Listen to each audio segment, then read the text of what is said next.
नमस्कार, आप देख रहे हैं धमतरी का सबसे लोकप्रिय न्यूज चैनल DNA। मैं हूं पूर्वा राजपूत। आइए आपको लेकर चलती हूं धमतरी शहर से जुड़ी ताजा तरीन खबरों के सफर पर। आम आदमी पार्टी ने सोमवार को धमतरी विधानसभा में अपनी 14वीं बैठक आयोजित की।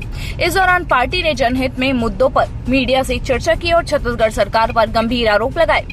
आपके प्रदेश मुख्य प्रवक्ता सूरज उपाध्याय ने कहा कि सरकार छत्तीसगढ़ियों को लूटने का काम कर रही है और बड़े नेताओं पर करोड़ों रुपए के बिजली बिल बकाया है। बैठक PWD रेस्ट हाउस धमतरी में हुई, जिसमें दिल्ली के विधायक और छत्तीसगढ़ प्रभारी मुकेश अहलावत ने हिस्सा लिया। सूरज उपाध्याय ने बताया कि प्रदेश के 90 विधानसभा क्षेत्रों में पार्टी को मजबूत करने के लिए 5 संभाग प्रभारी नियुक्त किए गए हैं। ये प्रभारी सभी विधानसभा क्षेत्रों में पहुंचकर बैठक ले रहे हैं।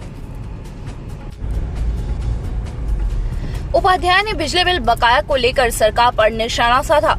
उन्होंने आरोप लगाया कि रायपुर के सांसद बृजमोहन अग्रवाल पर 14.5 लाख रुपए का बिजली बिल बकाया है, जबकि IES क्लब पर लगभग 36 लाख रुपए का बिल बकाया है। उन्होंने सवाल किया कि इन बड़े बकायेदारों से बिजली का बिल कब वसूला जाएगा और उनके कनेक्शन कब काटे जाएंगे। प्रवक्ता ने यह भी कहा कि छत्तीसगढ़ की एक बिजली सरप्लस राज्य होने के बावजूद सरकार स्मार्ट मीटर के नाम पर लोगों को धोखा दे रही है। आप प्रवक्ता ने शायद सरकार को शिक्षा, स्वास्थ्य, रोजगार और मूलभूत सुविधाओं के मोर्चे पर विफल बताया। उन्होंने कहा कि शिक्षा का स्तर लगातार गिर रहा है। स्कूल खुल गए हैं, लेकिन न शिक्षक है और न ही पर्याप्त संसाधन। स्वास्थ्य व्यवस्था का भी बुरा हाल है। प्रदेश की 10 मेडिकल कॉलेज में 642 पद रिक्त है और सरकारी अस्पतालों में विशेषज्ञ डॉक्टरों की कमी है। उन्होंने पूर्व शिक्षा मंत्री बृजमोहन अग्रवाल द्वारा 35,000 शिक्षक भर्ती की घोषणा का भी जिक्र किया, जिसके बाद उनकी नौकरी चली गई थी। सूरज उपाध्याय ने केंद्र की मोदी सरकार पर भी भ्रष्टाचार का आरोप लगाया। उन्होंने कहा कि मुफ्त राशन बांटकर भ्रष्टाचार किया जा रहा है और केंद्र सरकार की शिक्षा नीति, विदेश नीति तथा महंगाई नियंत्रण का नीतियां विफल हो रही है। उपाध्याय ने विश्वास व्यक्त किया कि आने वाले विधानसभा चुनाव 2028 में आम आदमी पार्टी छत्तीसगढ़ में अपना खाता खोलेगी। उन्होंने झीमर कांड की सच्चाई भी सबके सामने लाने की मांग की। आम आदमी पार्टी की पहली योजना है कि हम छत्तीसगढ़ में संगठन को और मजबूत करेंगे और हमारे लिए ना एक अभी देखा जाए तो एक संयोग है, या हमारे लिए एक मौका है। 2018 में हमारा संगठन काफी मजबूत था, लेकिन उसी टाइम जोगी जी की पार्टी बनी और थर्ड स्पेस जो है जोगी जी के पास चला गया। आज ये संयोग है कि ना तो जोगी जी हैं, ना पार्टी है, ना कोई और थर्ड स्पेस की यहाँ जगह बचती है। और जहां भी भारत देश में हिंदी भाषी प्रदेशों में 2 पार्टी, भाजपा और कांग्रेस, वहां आम आदमी पार्टी के लिए अपार संभावना है। और इस बार जो है अरविंद जी का स्पेशल फोकस वो छत्तीसगढ़ को लेकर रखे, क्योंकि पहले एक प्रभारी होते थे, अभी हमारे पास 5 प्रभारी हैं और विधानसभा मीटिंग चल रही है। और छत्तीसगढ़ 26 साल पहले बना। हर छत्तीसगढ़िया के मन में था कि अब हमारा भी दिन सुधरेगा, जिसको हम छत्तीसगढ़ी में बोलते हैं बहुरी। छत्तीसगढ़ में बिजली बनती है, कोयला हमारा, पानी हमारा, जमीन हमारा, कारखाना हमारा, लेकिन छत्तीसगढ़ में सबसे महंगी बिजली में से एक प्रदेश छत्तीसगढ़ है। सरप्लस स्टेट है, जितनी बिजली हमको चाहिए उससे कहीं ज्यादा बिजली हम बनाते हैं, फिर भी महंगी बिजली।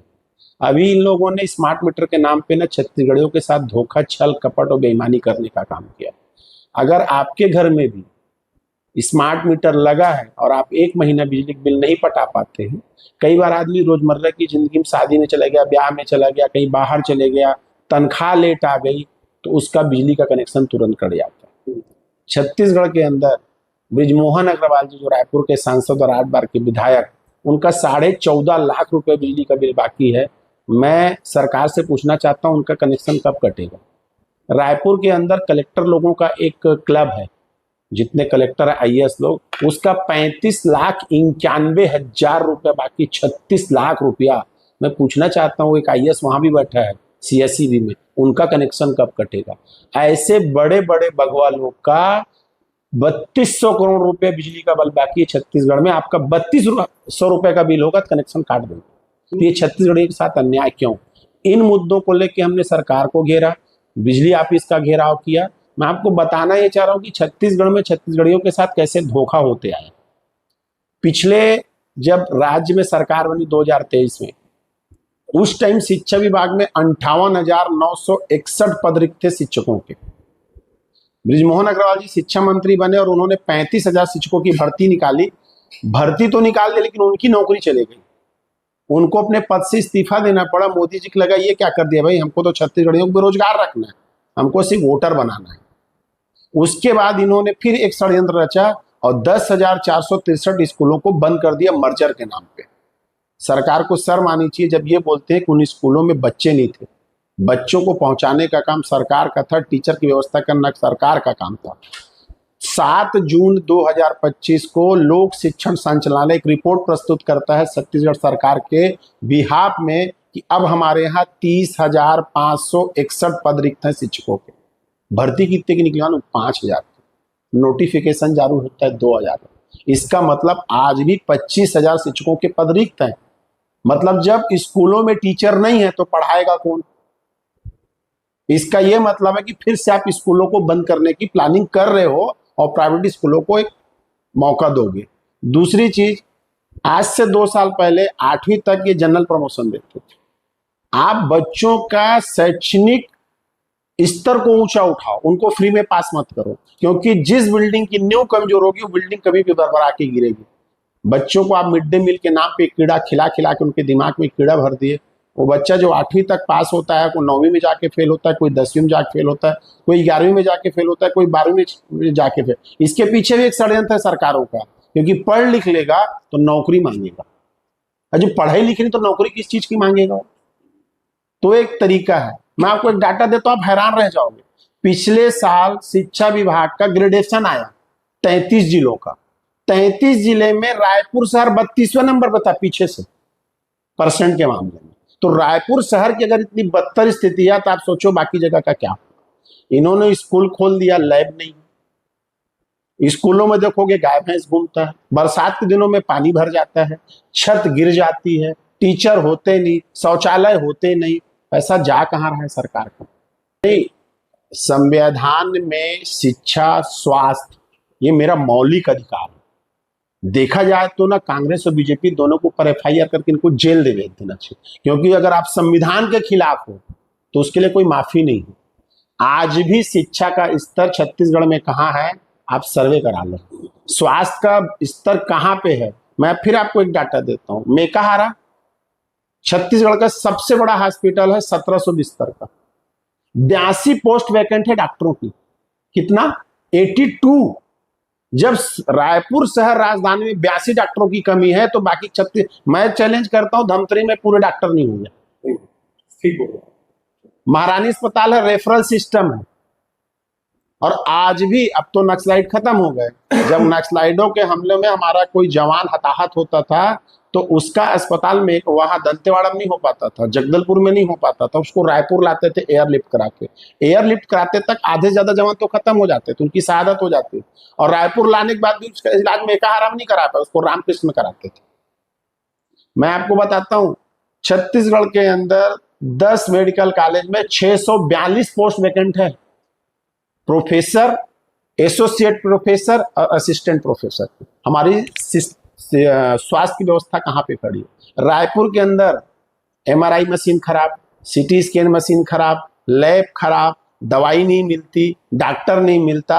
आप PSC चले जाओ, गाय बैठी रहती, CHC चले जाओ, गाय बैठे रहती है, डॉक्टर के नाम पे कंपाउंडर इलाज कर रहा है। आप वहां जाओगे, बोलोगे भैया मेरे फलाने जगह दर्द हो रहा है, उसको कुछ नहीं समझ में आया, पेन किलर दे दिया, जो दवाई उसकी चलनी चाहिए थी सही दिशा में वो गलत दिशा में चालू हो गई। तो यहाँ के लोगों के साथ खिलवाड़ किया जा रहा है। कोरबा की घटना बताता हूँ। एक व्यक्ति, आज भी छत्तीसगढ़ के अंदर ऐसे बहुत सारे गांव हैं जहां डोंगा में बैठ के गुरुजी लोग पढ़ाने जाते हैं। पुल नहीं बनवाया पाया, रोड नहीं बनवा पाए आप। रायपुर की सड़कों का डामर को उखाड़ते हैं, लगाते हैं, डामर को उखाड़ते हैं, लगाते हैं। अरे छत्तीसगढ़ रायपुर में नहीं बसता, छत्तीसगढ़ छत्तीसगढ़ में बसता है, गांव में बसता है। गरियाबंद के सूपे बड़े में चले जाओ, आज भी पानी पी के लोग मर रहे हैं। हम पानी की व्यवस्था नहीं कर पाए। आम आदमी पार्टी छत्तीसगढ़ में किसानों के मुद्दे को लेके, बिजली के मुद्दे के लेके, स्वास्थ्य के मुद्दा के लेके, शिक्षा के मुद्दा के लेके, रोजगार के मुद्दे को लेके। रोजगार के बारे में आपको बताना चाहूंगा, छत्तीसगढ़ के अंदर 15,43,000 बच्चे रजिस्टर्ड बेरोजगार हैं, इनको नौकरी नहीं दे पा रही सरकार। विधवा पेंशन, वृद्धा पेंशन दिल्ली में हमारी सरकार थी 2,500 रुपए मिलता था, यहाँ पे 350 से 500 रुपए भी टाइम से नहीं मिलता। और उसके लिए आपको दुनिया भर के ना कागज चाहिए, लेकिन जब नेताओं को आपसे वोट लेना होता है ना, तो 18 प्रकार की आईडी लेके वोट डाल दो बोलते हैं। अरे मैं धमतरी का रहने वाला हूँ, धमतरी में वोट डालने का मेरे पास पावर दे दिए, लेकिन इलाज कराने के लिए मेरे को आयुष्मान कार्ड की जरूरत पड़ेगी। 1000 छत्तीसगढ़ मातारी वंदन में 642 करोड़ हुआ है। ये वैसे ही भ्रष्टाचार है जैसे इस भारत देश में 5 किलो चावल के नाम पे मोदी जी भ्रष्टाचार कर रहे हैं। आपको मालूम है 80 करोड़ लोग चावल ले रहे हैं, आप ले रहे हो? आप 80 करोड़, हमारी जनसंख्या 140 करोड़, ले 80 करोड़ रहे हैं। आप समझो मैं जो बोलना चाह रहा हूं, 65 पर 14 पंच 70, 55% लोग चावल, हर दूसरा आदमी चावल ले रहा है। हम लोग बैठे, हम में से तो कोई नहीं ले रहा चावल। जहां कहां है, कागज पे भ्रष्टाचार हो रहा है। कभी इस चीज को सोचे हम? 80 करोड़ 140 में 80। पहला वादा है या हमारा वो घोषणा है कि जो संविधान ने हमको मौलिक अधिकार दिया, शिक्षा और स्वास्थ्य का। आप बाबा भीमराव अम्बेडकर ने एक नारा दिया था, एक उनका कोट है, शिक्षा शेरनी का वो दूध है जिसको पी के हर बच्चा दहाड़ता है। पढ़े लिखे व्यक्ति का कॉन्फिडेंस अलग होता है, कम पढ़े लिखे व्यक्ति का कॉन्फिडेंस अलग होता है। एक पढ़ा लिखा व्यक्ति जब किसानी भी करता है ना, तो उसका स्तर एक अलग तरीके का होता है, उसकी अप्रोच किसानी करने की अलग तरीके की होती है। वो व्यापार भी करेगा तो उसका अप्रोच अलग तरीके का होगा, और नौकरी भी करेगा। तो इसका ये मतलब नहीं कि आप शिक्षा दे दोगे सबको नौकरी दे। शिक्षा दो, उसको कॉन्फिडेंट बनाओ, उसको जो एंटरप्रेन्योर खोज रहे हो, किसको खोज रहे हो? 2% लोगों को। जो गांव में बच्चा पढ़ रहा है, मैं आपको एक और, बच्चों का शैक्षणिक स्तर, उनका मानसिक स्तर को ऊपर करना, पास करना नहीं। जब वो पढ़ लिख लेगा तो नौकरी आप अपने आप कर लेगा। अब हम लोगों ने कमर कस ली, हम गांव-गांव जाएंगे। तो ये थी हमारी धमतरी शहर से जुड़ी और आप सभी को प्रभावित करने वाली खबरें। आप इसी तरह से बने रहिए हमारे साथ डीएनए न्यूज पर। धन्यवाद। 5 साल बेमिसाल, आपकी आवाज हमारी पहचान, सच की ताकत, निष्पक्षता का वादा। डीएनए न्यूज के 5 साल का शानदार सफर, हर मुश्किल दौर में आपके साथ डीएनए न्यूज। 5 साल से आपकी आवाज, खबर जो मायने रखती है आपके लिए, वो दिखाता है डीएनए न्यूज।